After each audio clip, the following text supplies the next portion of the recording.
भगवान श्री राधा वल्लभ के चरणारविंद में अपने मन मकरंद को लगाते हुए मैं बारंबार प्रणाम करती हूँ। श्री हनुमान जी महाराज जी के चरण कमल में प्रणाम। सदगुरु भगवान को हमारा बारंबार प्रणाम और यहाँ उपस्थित सभी भगवत भक्तों को हमारा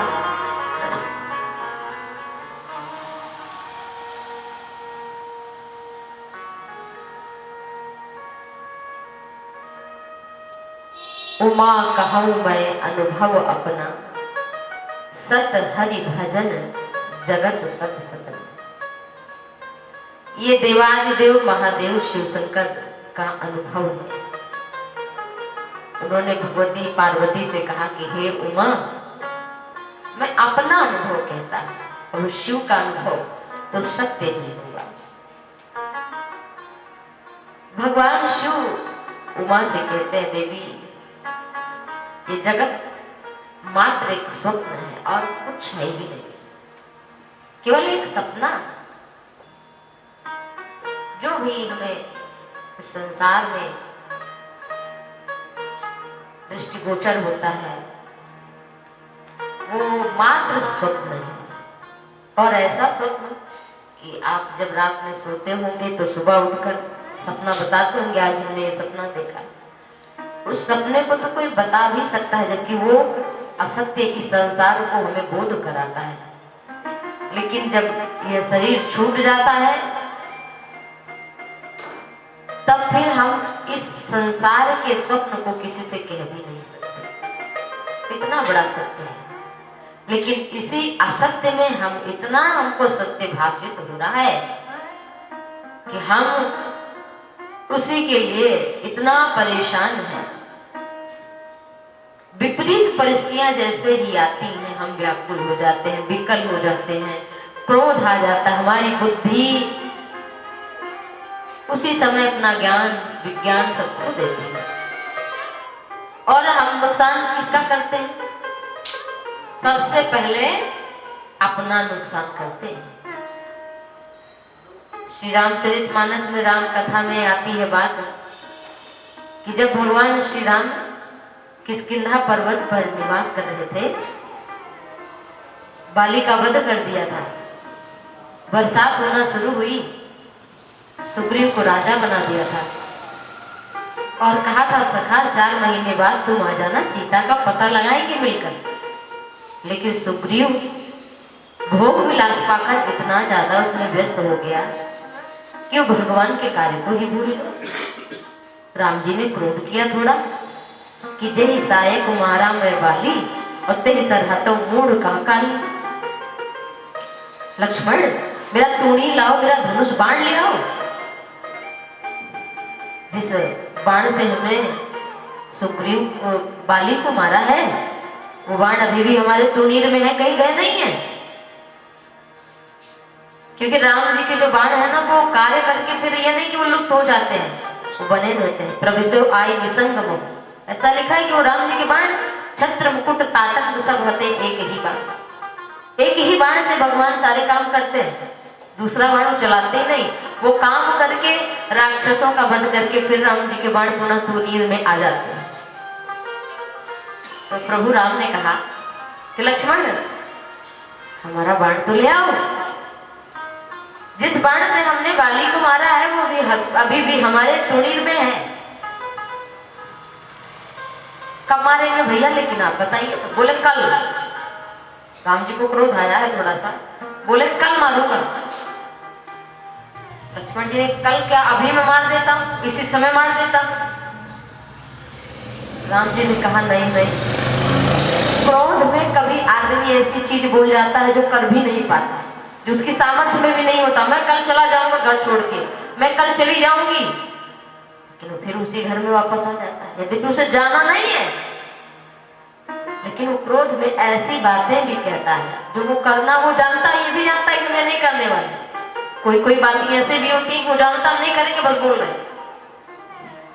तो राम जी कहते हैं कि भैया क्रोध कभी आए, क्रोध में कोई बात हो तो उसे कल पे टाल दो। क्योंकि क्रोध तो एक विकार है ना, विकार सदैव बना नहीं रहेगा, मतलब क्षणिक होता है। उस क्षणिक चीज के लिए हम अपना पूरा जीवन बर्बाद कर दें। विषम परिस्थितियों में अपने को संभालना ही भक्त कहलाता है। आप भक्त कम बनेंगे। मान लीजिए कि आपने पूजा किया, भजन किया, पाठ किया, सब किया, लेकिन फिर क्रोध किया, फिर ऐसी बातें करी, अपमान किया किसी का, धर्म से विचलित हुए, तो वो आपका भजन टिकेगा नहीं। जैसे एक घड़ा है ना, घड़ा बड़ा सुंदर है, बहुत खूबसूरत अच्छी पेंटिंग है, लेकिन उसमें एक छेद कर दो, फिर पानी भरते रहो, तो बताओ कितना पानी कब तक भरोगे? पानी बहता जाएगा, भरते जाओगे, बहता जाएगा। तो इससे तो बढ़िया ना कि छेद ही बंद कर दिया जाए और थोड़ी मेहनत लगी। तो जो विषम परिस्थितियां हैं उसको हम अपने बस में कर ले, अपने विवेक के द्वारा सोचे कि ये परिस्थितियां सदैव के लिए नहीं रही। कितनी विषम चीजें जीवन में हुई, वो खत्म हो गई, उनका कोई आज अस्तित्व थोड़ी ना है।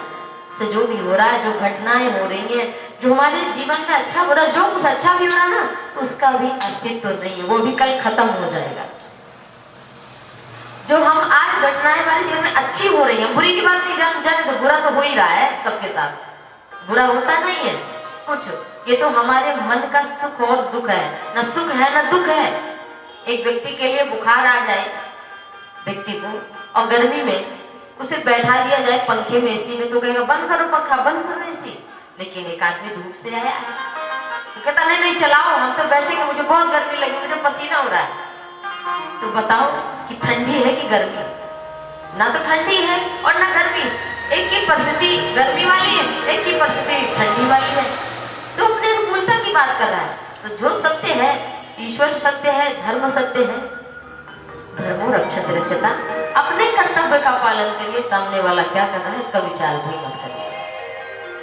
हमारा जीवन अपना है, हमारी बुद्धि अपनी, इसको हम अपने बस में करें, इंद्रियों के बस में नहीं कि वो जरा सा जो भी कहे हम वैसा बोल दें, वैसा कह दें, तो ये ज्ञान के धर्म के प्रतिकूल है। बोलो जय जय श्री राधे। थोड़ी सी बात पकड़ ले भैया तो बात पूरी जिंदगी की है और बहुत आसान हो जाएगा जीवन।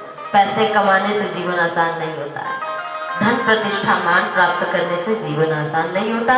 जीवन तो एक झोपड़ी में रहने वाले भक्त का इतना आसान हो जाता है, वो इतने आनंद में सोता है ना, इतने आनंद में रहता है कि आप भले एसी में सोए हो, लेकिन उसको एक बाबा जी थे वृंदावन में, तो लोग हम लोग क्या, हम तो भाई व्यासपीठ से कह रहे हैं, मैं कोई मच्छर आज तक नहीं मारी, मैंने अपने हाथ से कभी मच्छर नहीं मारा, क्योंकि मैं जानती हूँ कि हमारे मारने से मच्छर खत्म नहीं हो जाएंगे, वो तो वैसे के वैसे रहेंगे और पाप हमसे बन जाएगा।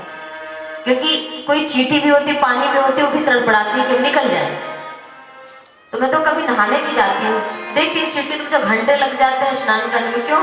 मैं एक एक चींटी बीन के फेंकती हूँ, फिर देखती हूँ कि भाई चींटी नहीं है, तब पानी डालती हूँ, क्योंकि वो हमसे हत्या, हर कर्म को इतना बचा कर करना। लोग कहेंगे इतना टाइम किसके पास है?